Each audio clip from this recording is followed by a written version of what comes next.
नमस्कार दोस्तों, स्वागत है आपके अपने चैनल डीएस इंग्लिश स्टडी में। तो आज हम लोग पढ़ेंगे इम्पोर्टेंट टॉपिक इंग्लिश का। देखिए क्या है, हम लोग का है एवेंज और टेक रिवेंज। दो वर्ड है, दोनों का मतलब होता है बदला लेना, लेकिन कौन कहाँ पर यूज होगा इसी के बारे में आज हम लोग चर्चा करेंगे। ऐसे ऐसे बहुत से वर्ड हम लोग पढ़ेंगे आज, डिस्कवर, इन्वेंट और भी आगे हम लोग पढ़ेंगे। तो चलिए आइए देखते हैं हम लोग। सबसे पहले एवेंज। एवेंज मतलब होता है किसी के साथ की गई बुराई के लिए बदला लेना। ठीक है, किसी के साथ की गई बुराई के लिए। तो चलिए देखिए, जैसे उसने अपने भाई की मृत्यु का बदला लिया। मृत्यु का, इसमें ये मेंशन नहीं है कि किससे लिया, बस केवल वस्तु है मृत्यु, उसी का बदला ले रहा है। तो चलिए हम लोग बनाते हैं।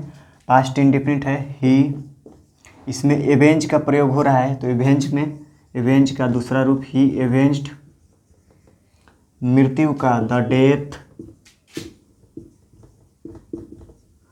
अपने भाई की, ऑफ हिज ब्रदर। ठीक है, चलिए नेक्स्ट देख रहे हैं। नेक्स्ट हम लोग का है टेक रिवेंज। टेक रिवेंज का होगा किसी गलती के लिए किसी आदमी से बदला लेना। उसमें किसी के साथ की गई बुराई के लिए बदला हम लोग लेते थे। इसमें है किसी गलती के लिए किसी आदमी से बदला लेना। इसमें आदमी इम्पोर्टेंट है, उसमें बुराई के लिए बुराई इम्पोर्टेंट था। ठीक है, तो चलिए देखिए, उसने रहीम की मौत का बदला करीम से लिया। यहाँ पर है ना करीम से, यहाँ पर पर्सन विशेष हो जा रहा है। ठीक है, तो जहाँ पर अगर व्यक्ति से बदला लेने के बोध हो तो हम लोग टेक रिवेंज का यूज करेंगे, और जहाँ केवल मृत्यु का या फिर किसी भी वस्तु का बदला लेने की बात हो तो हम लोग केवल एवेंज यूज करेंगे। तो चलिए इसको बनाते हैं। ही करीम से लिया। ठीक है, तो क्या लिया? बदला लिया। तो टेक का दूसरा रूप टूक, रिवेंज, और रिवेंज के बाद हमेशा ऑन प्रीपोजिशन आता है। ठीक है, ही टूक रिवेंज ऑन, व्यक्ति के लिए। रिवेंज के बाद अगर कोई व्यक्ति है तो उसके बीच में ऑन प्रीपोजिशन आता है। ऑन करीम, मौत का, रहीम की मौत का, फॉर द डेथ ऑफ रहीम। समझ गए आप? जहां आदमी से बदला लेने की बात हो वहां पर हम लोग टेक रिवेंज यूज करेंगे, और जहां केवल बदला लेने की बात हो तो वहां पर हम लोग एवेंज का प्रयोग करेंगे। चलिए नेक्स्ट हम लोग देखते हैं डिस्कवर और इन्वेंट।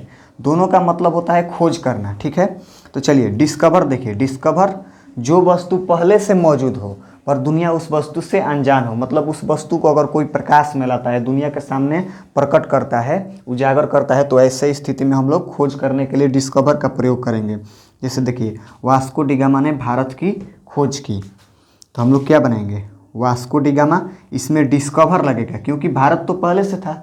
वो भारत ऐसा थोड़ी ना था कि उसके खोजने के बाद ही भारत आया। भारत पहले से मौजूद था, वो भारत के रास्ता की खोज किया था। तो चलिए हम लोग बनाते हैं Vasco D gamma, D A होता है। ठीक है, यही स्पेलिंग होता है वास्को डी गामा का। वास्को डी गामा हो गया, खोज की, तो क्या होगा? डिस्कवर्ड। डिस्कवर्ड किसका? भारत का, इंडिया। ठीक है, डिस्कवर्ड इंडिया। चलिए इन्वेंट, अब देखते हैं इन्वेंट। इन्वेंट क्या है? किसी नई वस्तु को बनाना। ठीक है, तो चलिए देखिए, जैसे मार्कोनी ने रेडियो की खोज की है तो ये नया वस्तु तैयार किया। तो देखिए मार्कोनी इन्वेंटेड, यहाँ पर इन्वेंट का प्रयोग करेंगे, रेडियो। ठीक है, तो देखिए जहाँ अगर कोई वस्तु पहले से मौजूद हो लेकिन दुनिया उस चीज़ से अनजान हो तो हम लोग डिस्कवर का यूज करेंगे। ठीक है, अगर कोई चीज़ नया बनाया गया हो तो उसमें हम लोग इन्वेंट का खोज करें। तो दोस्तों नेक्स्ट हमारा है डील विथ, डील इन। तो चलिए इसको हम लोग देखते हैं। डील विथ का मतलब होता है व्यवहार करना। ठीक है, जैसे सोनू सूद मजदूरों के साथ अच्छा बर्ताव किए।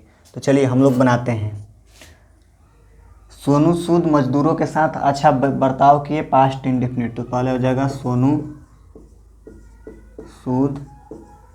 अब देखिए बर्ताव करना, डील विथ मतलब व्यवहार करना या बर्ताव करना। तो दूसरा रूप इसका हो जाता है डील्ट विथ। ठीक है, क्या? अच्छा, तो पहले हम लोग गुड लिखेंगे। ठीक है, डील्ट गुड, उसके बाद विथ किसके साथ? मजदूरों के साथ, तो वर्कर्स। ठीक है, चलिए नेक्स्ट देखते हैं डील इन। तो डील विथ का मतलब व्यवहार करना और डील इन का मतलब व्यापार करना, ठीक है। तो चलिए, जैसे गुप्ता जी चावल का व्यापार करते हैं तो हो जाएगा यहाँ पर गुप्ता जी, ठीक है, गुप्ता जी हो गया। गुप्ता जी चावल का व्यापार करते हैं, व्यापार करने का डील इन, तो डील्स हो जाएगा क्योंकि प्रेजेंट इंडेफिनिट है, और चावल का राइस, ठीक है। चलिए अब हम लोग नेक्स्ट देखते हैं। नेक्स्ट हमारा है बीन या फिर गॉन। जैसे हम लोग को सेंटेंस मिलता है प्रेजेंट परफेक्ट में, सोहन दिल्ली गया है, तो ये दो तरीका से बना हुआ मिलता है आप लोग को। देखिएगा, Sohan has gone to Delhi या फिर Sohan has been to Delhi, दो तरीका से बना जाता है, एक गॉन दूसरा बीन, ठीक है। तो थोड़ा सा इसमें डिफरेंस है, आइए इसको समझते हैं। ये जो है दोनों सही होता है, ठीक है, सही दोनों है, लेकिन थोड़ा सा इसमें अंतर है, वो हम लोग को समझना है।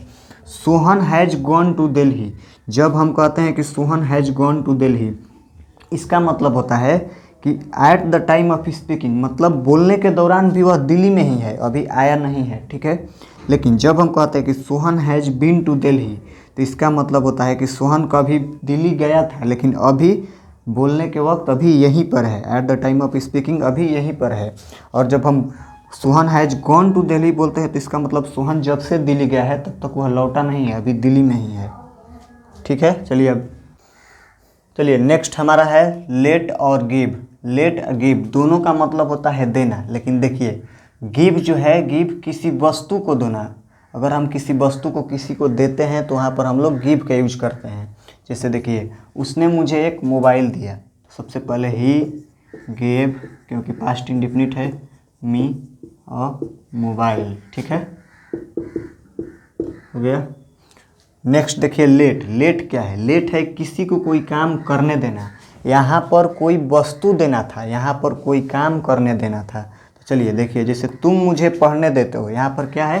पढ़ने देना, मतलब अलाउ करते हैं।